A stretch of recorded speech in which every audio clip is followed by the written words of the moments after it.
ചന്ദ്രൻ അതിന്റെ ഭ്രമണപഥത്തിൽ ഭൂമിയോട് ഏറ്റവും അടുത്തു വരുന്ന സൂപ്പർ മൂൺ പ്രതിഭാസം കഴിഞ്ഞ ദിവസം നടന്നു. ഈ വർഷത്തെ 3 സൂപ്പർ മൂണുകളിൽ ആദ്യത്തേതാണ് കടന്നുപോയത്. തിങ്കളാഴ്ച രാത്രിയാണ് ചന്ദ്രൻ സാധാരണയിലും വലുപ്പത്തിലും പ്രകാശത്തിലും ദൃശ്യമായത്. തെളിഞ്ഞ ആകാശമുണ്ടായിരുന്ന സ്ഥലങ്ങളിൽ പ്രത്യേക ഉപകരണങ്ങളുടെ സഹായമില്ലാതെ സൂപ്പർ മൂൺ കാണാൻ കഴിഞ്ഞു.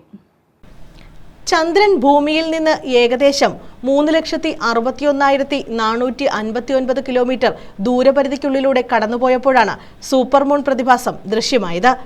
ഈ വർഷത്തെ ഏറ്റവും അടുത്ത സൂപ്പർ മൂൺ നവംബറിലും അതിനുശേഷം മറ്റൊന്ന് ഡിസംബറിലും സംഭവിക്കും. 2026 ആകാശവിസ്മയങ്ങൾ 2 ചന്ദ്രഗ്രഹണങ്ങളോടെ തുടരും.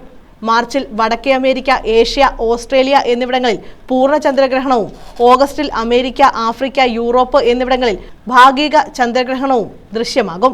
കഴിഞ്ഞ ദിവസം വൈകുന്നേരവും പുലർച്ചെയുമാണ് ഇന്ത്യയിൽ സൂപ്പർ മൂൺ പ്രതിഭാസം ദൃശ്യമായത്. രാജ്യത്തെ മിക്കവാറും എല്ലാ നഗരങ്ങളിലും ഈ ആകാശവിസ്മയം കാണാൻ കഴിഞ്ഞു.